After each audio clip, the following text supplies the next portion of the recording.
There's a specific kind of feeling that's hard to describe to other people, not because it's too painful, but because it seems too ordinary. Nothing dramatic happened. There's no single moment to point to. There's just this persistent, low-level sense that you're slightly off from yourself, that something is missing, that everyone else seems to have received a manual for how to be a person, and somehow yours didn't arrive. This video is about what childhood emotional neglect actually feels like. Not in clinical language, not as a checklist of symptoms, but from the inside. The texture of it, the way it shows up on an ordinary Tuesday, the specific shape of the hunger that has no name. Because for a lot of people carrying this, the hardest part isn't the feeling itself.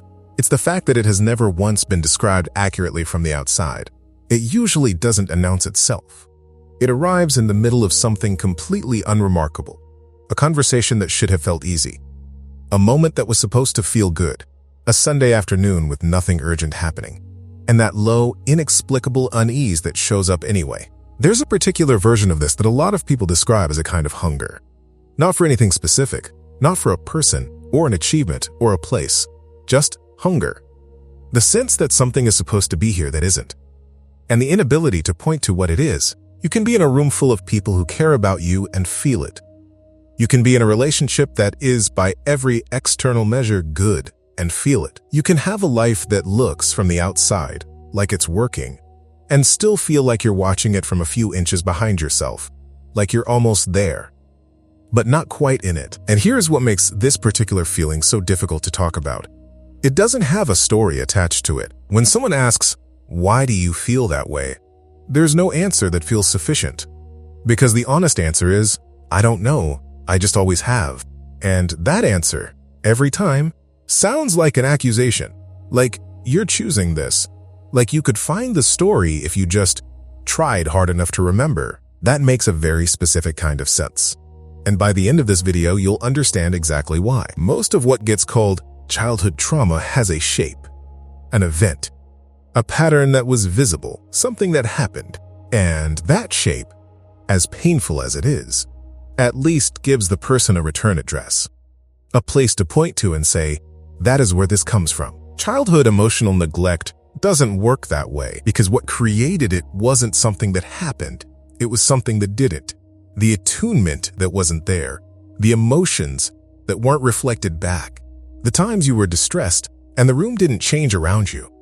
The times you were excited and the excitement landed nowhere. The cumulative experience of your internal world being present and not being met. Not because anyone was cruel. Often not even because anyone was absent in the physical sense. The home may have been functional. The parents may have been present, providing, trying, but emotionally, at the level of attunement, of being truly seen and responded to, there was a consistent gap. And that gap is invisible. Which means the wound it leaves is invisible too. Here is why that matters. For the feeling you've been carrying, what attachment researchers have consistently found is that a child's sense of self, their internal experience of being real, being legitimate, being worth attending to, develops in relationship. It is built in the back and forth of being seen and responded to. When that back and forth is consistently missing, the child doesn't conclude that the adults couldn't provide it. They conclude that their internal world is the problem. Too much, too inconvenient, not worth the trouble. And that conclusion, made at an age when conclusions like that become the operating system, doesn't stay in childhood. It comes with you. It becomes the voice that says, my childhood wasn't bad enough to explain this. It becomes the reflex to minimize, to second guess, to apologize for taking up space with something that doesn't have a dramatic origin story. If you've ever thought, quietly, that you might be manufacturing this, that it's probably just sensitivity or anxiety or something you should have gotten over by now, that thought is not a sign that the wound isn't real. That thought is one of its clearest signatures. So what does it actually feel like? Living with this day-to-day, in a body, in a life? It feels like waking up, and the first sensation of the morning is something low and vague that isn't quite sadness and isn't quite dread but lives in the same neighborhood as both. Before anything has happened. Before there's a reason. Just that. It feels like being in a conversation and monitoring it at the same time. Tracking the other person's expression for signs of disappointment. Scanning for the moment when they realize there's a reason to pull back. being fully present and fully alert simultaneously, and exhausted by both. It feels like a version of yourself that almost made it to the surface but didn't quite. Like there's a more real you somewhere. Less managed, less careful, less braced. And you catch glimpses of them sometimes, usually alone, usually when nothing is at stake. But in the presence of other people, that version retreats.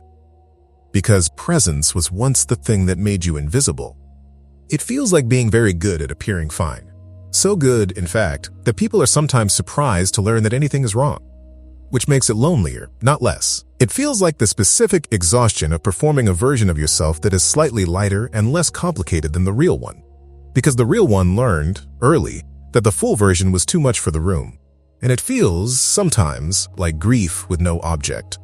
A sadness that doesn't attach to anything specific. A mourning for something that was never present, which means there's nothing to mourn. And yet, the mourning is real, because the part of you that needed to be seen was real. And it waited. And the waiting accumulated. That is what this feels like. Not a crisis. Not a dramatic wound. Just the quiet, persistent evidence of a childhood in which your emotional world existed and was consistently not the point. You were never the problem. You were the one who learned to carry it. If any part of what you just heard landed and you're asking yourself, is this actually what I've been carrying? There is a recognition guide in the description. It's called Is This Me? A short quiz and explanatory guide designed for exactly this moment.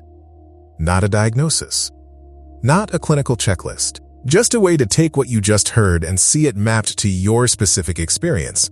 So the name becomes yours, not just a concept. The link is in the description and in the pinned comment. There's an objection worth naming directly here. It sounds like this. Understanding what it is doesn't actually change how it feels. And that is partially true. Naming something doesn't dissolve it. You can know the name of this wound and still feel the hunger. Still monitor. Still brace. Still wake up with the low alarm. But here is what the name does that nothing else can. For most of your life, this feeling has been inside the loop. It arrives, you respond to it from inside it. You either suppress it or are controlled by it. And either way, you are never quite separate from it. You are the feeling. The feeling is you. When you name it, when you can say even quietly, even tentatively, this is what this is, and this is where it comes from, something structural shifts, not the feeling. The relationship to the feeling. You step, for the first time, slightly outside the loop. Not free of it, not healed from it, just observing it. And that distance, however small, is the first place anything new can happen. There's also something else the name does, and it might be the most important thing. It relocates the problem. For years, maybe decades, the implicit conclusion running underneath everything was, this is something wrong with me. The feeling, the hunger, the monitoring, the exhaustion of performing, all of it coded as evidence of a personal deficiency. Something broke inside.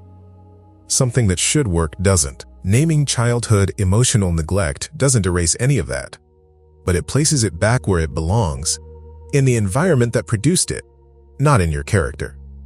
The part of you that learned to monitor was not a broken part. It was an intelligent part, doing the most reasonable thing available to a child who needed to stay attuned to a room that wasn't attuned to them. That is not a character flaw. It is a lesson that outlived its usefulness. And the first step toward anything different, not transformation, not the absence of the feeling, but towards something different, is that. Just that. Knowing what the lesson was. Knowing that you learned it for a reason. And knowing that having learned it does not mean you are it. If you want to take what you heard today further, to see it mapped specifically to your experience, the recognition guide in the description was built for exactly this next step. The link is there, and it's in the pinned comment. What was the moment, or the sentence in this video where something shifted from "this might be me" to "this is me"?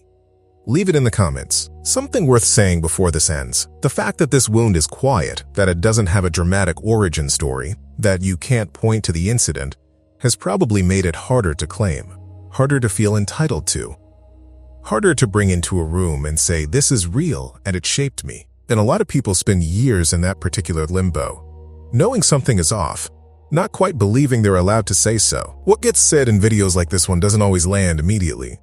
Sometimes it opens something slowly, a recognition that starts at the edges and moves inward over days. A sentence that keeps coming back, something that felt, for one moment, like someone finally described the inside of your experience rather than the outside. If that happened here, even slightly, you don't have to do anything with it right now. You don't have to journal it or analyze it or decide what it means. Some things need to be felt before they can be worked with. And the feeling that you've been carrying, the hunger, the monitoring, the exhaustion, the grief that has no object, it has been with you for a long time before anyone gave it a name. It is not evidence that something is wrong with you. It is evidence that you grew up in an environment that couldn't quite see you, and that you have been carrying the weight of that invisibility ever since. That weight is real. And now, at least, it has a name. You don't have to make that into anything right now. Let it land. You've been carrying it alone. Now it has a name.